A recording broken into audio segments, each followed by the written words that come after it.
It was an instant ACC football thriller on Saturday between Louisville and Miami, but unfortunately, the Cardinals couldn't get things done against the Hurricanes.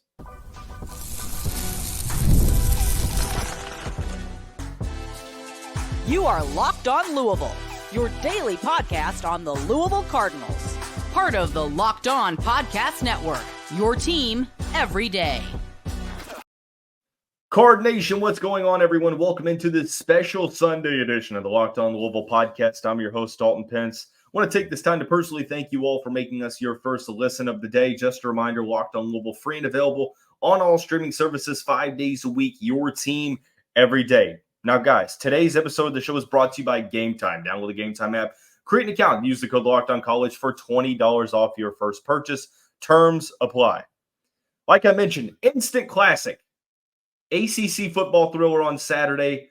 Almost 100 points scored between the Louisville Cardinals and Miami Hurricanes. Louisville needed to play a relatively clean game for all four quarters to defeat the Hurricanes. Unfortunately, they could not and therefore did not. The defense, rather forgetful performance, was unable to get off the field on third and fourth down, unable to create key stops in the second half.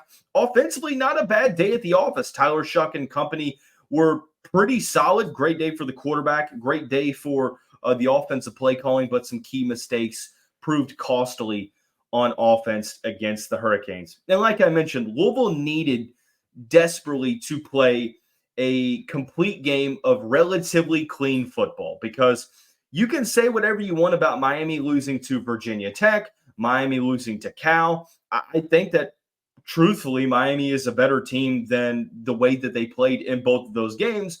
But as much as you can criticize them for those two close wins, it also highlights the fact that to defeat Miami, you have to not have many self-inflicting mistakes, because you saw Virginia Tech did some lapses in coaching and such, and they were unable to get the win against Miami. California was unable to get out of their own way. You let Miami come back, and again, another loss for a Miami opponent. And for Louisville, it was almost sort of the same formula, other than the Cardinals really didn't play with a lead at any point in this game. They had one portion where they went 3 and out on the first possession. Miami drove the field and hit a field goal.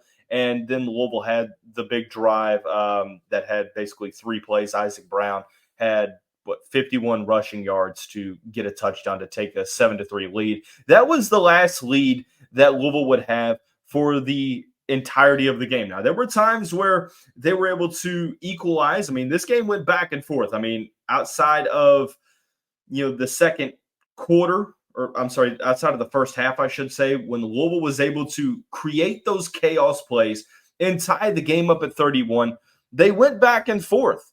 But unfortunately, Louisville wasn't able to do much other than that. Like, they got to 31, and then the defense stalled out, and Miami really would not punt for the rest of the game. I mean, you look at Miami's drives in this game, and it will sort of make you a little uneasy, because Louisville's defense didn't really offer much resistance throughout the duration of the day, outside of, I think, a couple punts, and then you had the fumble in the second half.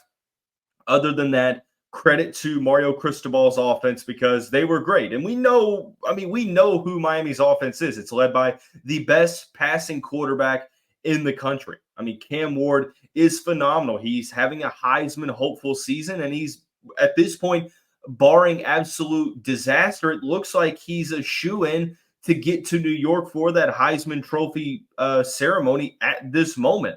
And then you have the running backs that they have, Damian Martinez and Mark Fletcher, the offensive weapons at wide receiver. I mean, they were put on display all throughout the duration of the day, and Louisville was just unable to make the necessary stops. Offensively, there was the fumble on the goal line that was the result of Colin Lacey catching the ball at the 5-yard line on a punt. He ended up taking the ball to the 30, but there was a penalty called during the TV timeout, and it was pretty late of a call, but it ended up being a holding call. Louisville fumbled the ball Isaac Brown fumbled the ball. The ball then ricocheted to the end zone. Miami fell on it, and they were able to capture momentum. Sort of the mantra of this episode is that Louisville had the opportunities to capture the momentum, and they weren't able to do so. And I think that is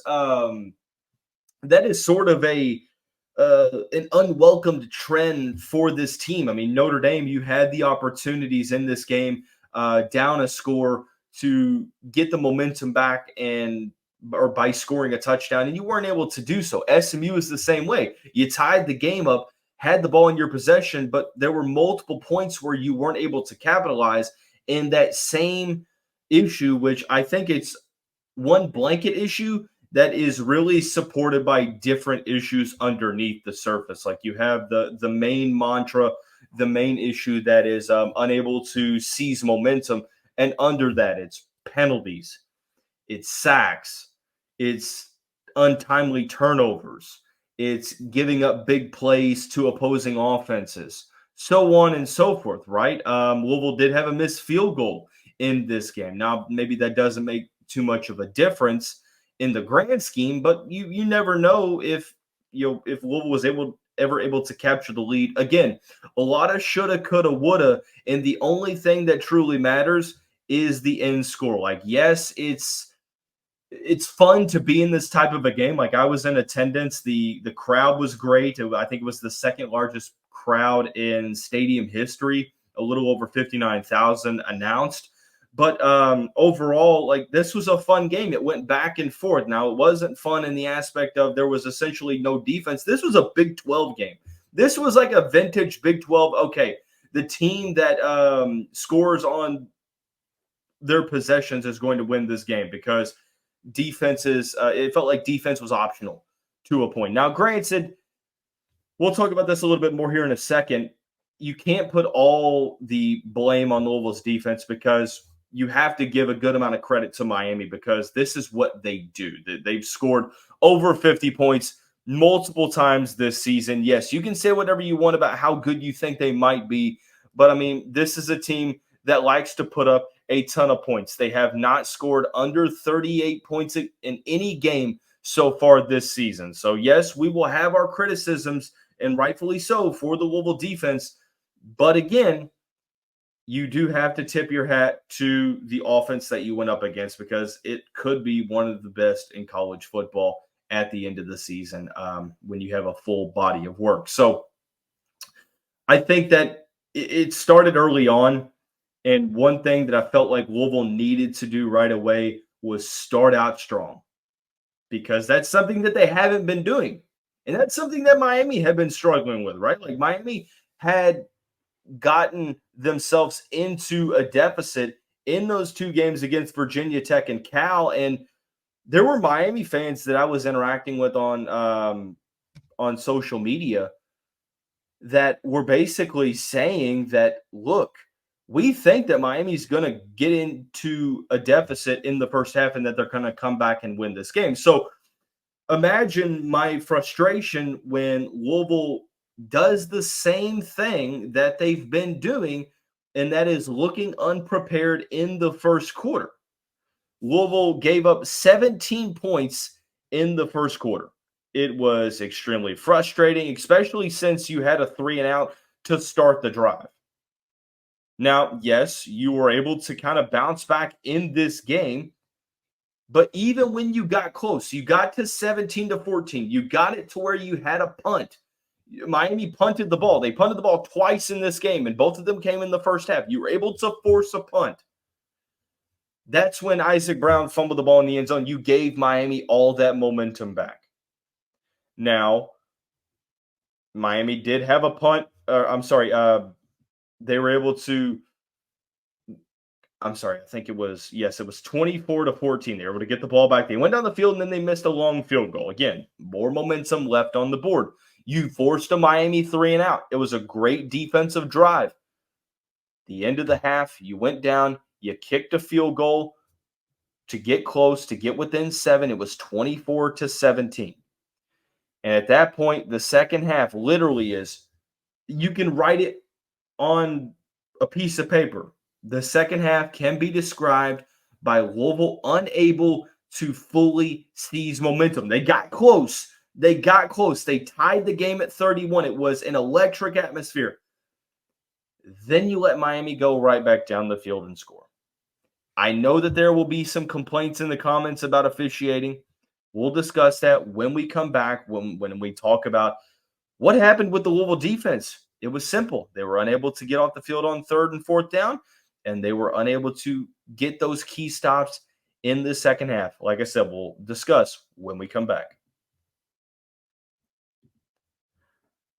And guys, you need to be locked in to Z-Biotics. Z-Biotics pre-alcohol probiotic drink is the world's first genetically engineered probiotic. It was invented by scientists to tackle rough mornings after drinking. Here's how it works. When you drink, alcohol gets converted into a toxic byproduct in the gut. It's this byproduct, not dehydration, that's to blame for your rough next day. Pre-alcohol produces an enzyme to break this byproduct down. Just remember to make Z-Biotics your first drink of the night, like you make Locked On Louisville your first listen of the day. Drink responsibly, and you'll feel your best tomorrow. Here's how to use it. Step 1, drink pre-alcohol. Step 2, drink responsibly. Step 3, enjoy tomorrow. Go to zbiotics.com/LockedOnCollege to learn more and get 15% off your first order when you use the code LockedOnCollege at checkout. ZBiotics is backed with a 100% money-back guarantee, so if you're unsatisfied for any reason, they'll refund your money, no questions asked. Remember to head to zbiotics.com/LockedOnCollege and use the code LockedOnCollege, all one word, at checkout for 15% off. And Cardinal fans, thanks again for making Locked On Louisville your first listen of the day. Just a reminder, the show is free and available on all streaming services 5 days a week, your team every day. We're continuing to dissect the unfortunate 52-45 loss to the Miami Hurricanes on Saturday. Louisville 4-3 on the season. They played part in an epic ACC football thriller, one of the best ACC games this season, but they were unable to come out victorious. And you look to the defensive side where there were a lot of, or put it this way, there were more questions than answers coming into this week. Like the same questions that you had against Jacksonville State, chances are haven't been answered up until this point. How are they going to defend a mobile quarterback? And I know that Cam Ward I wouldn't really consider him a mobile quarterback. He's just really good around the goal line of scoring touchdowns, is what it really looks to be. But how is Louisville going to come into the game prepared? Are they going to be able to force turnovers? Are they going to be able to force punts? And for the most part, the answer is none of the above, really. I mean, you had a couple instances where Louisville was able to force 2 punts and get a fumble. And that's great. I think it happened on 3 straight drives where this happened. I take it back. It was punt, and then the second half, Louisville or Miami started with a 14-play, 75-yard drive. But it goes back to, yes, let's start out with this. Miami deserves credit. Like, you have to give credit to Cam Ward. He's phenomenal. He made some big-time plays. He made some great throws, on the run. One thing that he does really well is he controls chaos. When you get into the backfield, which Louisville didn't do much in this game, you have to sack him or he's going to be able to make plays. He's so good at it. Hats off to him. Hats off to the receivers that he had making plays all game long. Sam Brown, 3 for 125 and a touchdown. Xavier Restrepo, 7 for 101 and a touchdown. Jacoby George, 3 for 43 and a touchdown. Isaiah Horton had a touchdown. Cam Ward ended the day 21 of 32 for 4 touchdowns. One thing that I will say that really disappointed me was Louisville's rushing defense. The Cardinals' rushing defense against traditional running backs, it's been really good for the duration of since Jeff Brom has been here. You look at how well they played against Notre Dame, how well they played against SMU, and credit Miami's offensive line and credit their running backs. You know, Damian Martinez is really good. Mark Fletcher's really good as well. A.J. Allen found the end zone. Louisville gave up 222 yards on the ground. That's 6 yards a carry. One thing that Louisville had to do coming into this game is they had to make Miami one-dimensional because Alex Dono, host of Locked On Canes, when we had our crossover, he admitted, Miami tries to establish the run early on in the game because it directly affects everything else. It helps the passing game. Louisville really at no point in the game was able to have an answer for Miami's running backs. Like there were times where they would get 5 yards before even facing that first wave of contact. So when you factor the rush and the pass, combined together, and you look at Louisville giving up 541 yards of total offense. Guys, Miami's offense is great. What I'm about to say is in no way trying to take away any bit of the credit. It would be different if Louisville's defense has been really good up until this point, and then they just have a bad day against Miami because you're playing a good offense. The same issues you see every week came around again.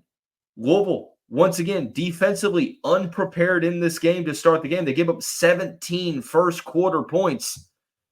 You're not going to have a ton of success when you make your offense have to play Superman just to try to win a game. You scored 45 points and you lost. That's tough. If you would have told me coming into the week that Louisville scores 45 points against Miami, do they win the game? I'm saying probably. No, they didn't. And you go back to looking at how they lost. Now, I know there were some bad calls, and a lot of Louisville fans will point to officiating in this game. Hell, I wasn't a fan of the officiating, but I'll be damned if you catch me blaming officiating for a loss. You won't see me doing that. You won't. There were some bad calls. The hold on Ashton Gelati where the guy pulled a WWE move out of his back pocket right in front of the C official, the center judge, and just so happened to conveniently not call it. Now, I know that Miami fans will talk about the block in the back on the Colin Lacey kickoff return. They'll mention some holds. If someone is saying that this game was fairly officiated, there's a 100% chance that they fall within two categories. Number one, they're a Miami fan. Number two, they're a Kentucky fan. And there's no there's no other fan that I've seen that said that this game was fairly officiated. I know that there was that review on the fumble. I mean, to me, if the call in the field was a fumble, it was going to be hard to overturn that. But I'm okay with that being overturned. Like, I think that you can very well justify that as a forward motion. Again, that is not the reason why Louisville lost. Officiating is not the reason why Louisville lost, because you know what? The Cardinals had every opportunity to win this game. They had every opportunity to get off the field on third down, and they let Miami convert 9 of 15 on third down, 2 of 2 on fourth down. So if you're blaming officiating for this loss, stop. I promise you, it's not worth it. Because we can already tell it seems like there's a vendetta for ACC officiating against Louisville. If that's the case, you just have to play better. You have to stop defeating yourselves. Now, this was a different situation because you have to give Miami credit. But, I mean, the 3rd and 19 where you let Cam Ward scamper up the middle. Now, there was that hold that they missed. But where was the linebackers? How many missed tackles did Louisville have? How many broken coverages in the back end of the secondary? Something has to change coaching-wise. Like, if Jeff Brom elects to keep Ron English on staff for the duration of the season, fine. Is it all that bad at this point to see if maybe someone else calls the plays? Or if Ron English is to remain the play caller, something's got to change. They've got to disguise some more stuff on blitzes. They've got to be able to do some things differently, because Cam Ward said something in the postgame that should make Louisville fans pissed off. It pissed me off to the point where it's going to become a topic of what I talk about on the Monday show. Like, it has its own segment. And I'm sure you probably know what I'm talking about because it really caught some traction on social media.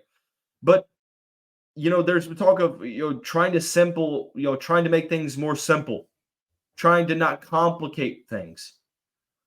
And whatever's happening every week, it's like Louisville's just getting gashed on defense. And yes, is Louisville to blame for a good amount of this? Yes. Is Miami to credit for a lot of this also? Of course. Don't take this as me saying that Louisville just was the sole reason, like Louisville's defense is the sole reason why Miami scored 52 points. You'd be doing them a disservice. And truthfully, it's 45 points because Louisville's defense didn't give up 52. They gave up 45 because of that fumble in the end zone. So truly, they gave up 45 points. But still, 540 yards, 9 of 15 on third down, 2 of 2 on fourth down. I saw some people trying to blame the offense for some of this loss. And it's a team loss. Everyone's to blame. But outside of the fumble, the offense really wasn't to blame in this game. The offense scored 38 points, and then you had the kickoff return for a touchdown. Tyler Shough was phenomenal. Like, I feel better about the offense after the game against Miami, and I'll explain why when we come back. Cardinal fans, you've been keeping it locked on Louisville. You need to also be keeping it locked on Game Time. Game Time is the official ticket marketplace of Locked On Louisville for all your theater, sports, comedy events near you. Game Time has a new feature called Game Time Picks that makes getting tickets to see your favorite teams play even easier. Louisville basketball is back in, it's literally just a couple weeks away. I cannot wait to be back in the Yum Center. I cannot wait to use Game Time to get my tickets to those games. Whenever I downloaded that app, it was a game changer because they have so many different features. You have the all-in pricing feature that you can toggle on that will remove the surprise fees at checkout, the panoramic views from your seats, the protective coverage that you have on your tickets, and the Game Time lowest price guarantee, which means if you find tickets in the same section and roll for less, you'll get 110% of the difference back. Take the guesswork out of buying tickets with Game Time Picks. Download the Game Time app, create an account, use code LOCKEDONCollege for $20 off your first purchase. Terms apply. Again, create an account, use the code LOCKEDONCollege for $20 off. Download Game Time today. What time is it? Game Time. Into the final segment of this special Sunday edition of the Locked On Louisville podcast, continuing to dissect this performance on Saturday from the Louisville Cardinals, 52 to 45. I wish it was 42 to 45 in favor of the Louisville Cardinals, but unfortunately, shoulda, coulda, woulda. The result is what it is. The offense had some mishaps that really hurt them starting out the game when they needed to come out of the gate firing. They had a 3-and-out. And it really hurt the momentum of this game because Miami did something that they hadn't done in the past 2 weeks, and that is start out playing really well. So Louisville's offense had to play from behind the entirety of the day. And you look at when they were able to get within striking distance, 17-14 in the second quarter, a holding call, which came when the Ladybirds were performing halfway through the media timeout. The holding call came. They got to the 5-yard line. It's like, okay, Louisville just needs to put together a drive. They've been getting big plays, which Miami's defense has been susceptible to giving up. And Isaac Brown fumbles the ball. The ball goes backward. Miami falls on the end zone. It's a touchdown, and you're down by 10 just like that. Now, outside of that, the Cardinals' offense was really good. I mean, here's the thing about it is Louisville was down by 7 going into halftime. The next drives in the second half, touchdown, touchdown, touchdown, punt, touchdown. On the 5 drives of the second half that you had, 4 of them were touchdowns. Like, the offense wasn't really the problem to me. I felt like this was the best game that Jeff Brom has had calling the game offensively. I mean, there was everything you could look for. There was trick plays. There was a fake punt. There was going for it on fourth down from your own territory, being aggressive, throwing the ball deep, using a lot of misdirection. You know, I hate to use the term gimmicky, but, was using misdirection, was using different tempo, was using trick plays, just keeping the Miami defense on their heels, which they were for the good amount of the game. Like, Louisville's offense did really, really well. Tyler Shough, truthfully, arguably played a better game than Cam Ward. 31 of 51. Now, he wasn't as accurate, but 31 of 51, 342 yards in 4 touchdowns. He mainly targeted Ja'Cory Brooks, who once again showed for the 7th straight game that he cannot be guarded one-on-one. He had 6 for 107 and 2 touchdowns. Chris Bell, really good game, 5 for 77.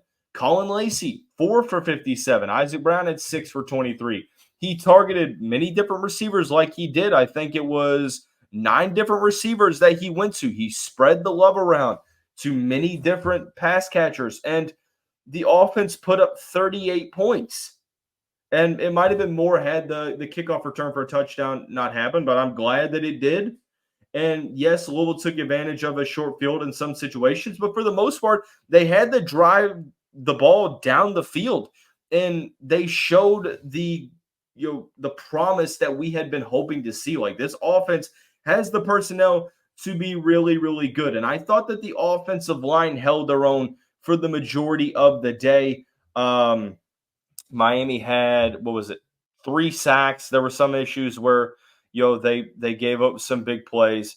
But for the most part, I felt like Louisville, from an offensive line standpoint, was able to hold their own. Now, rushing the ball, Isaac Brown had 9 for 56 and a touchdown. I know he had the fumble. I'm not sure if he got hurt in that game. Duke Watson had 3 for 39. Don Chaney had 3 for 29. Don Chaney made some big-time plays. It was nice to see him get involved. Nice to see Mark Redmond and Jamari Johnson get some targets. Duke Watson caught a touchdown. So, truthfully, to the fans that are like, well, if the offense just would have not fumbled the ball and if they would have scored on the first drive, yeah, it would have been great. And don't get me wrong, those drives, it was rough. It was rough. It can't happen if you want to beat Miami. But to the offense's support, Tyler Shough should not have to be Superman every game for Louisville to win. You go back to the SMU game.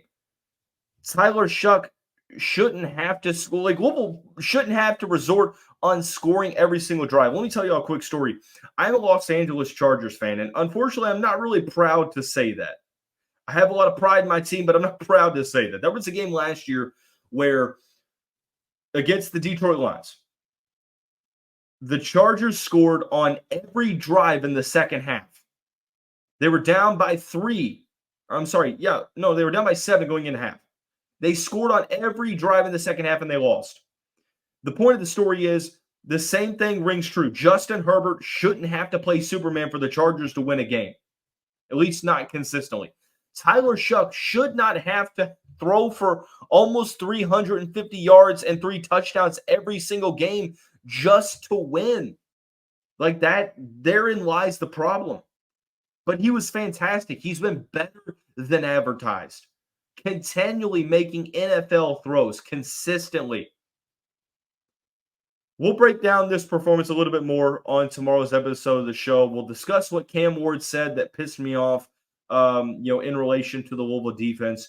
We'll talk about this offense. We'll talk about Tyler Shough and much more when we come back on Monday. Everyone have a great week. Go Cards.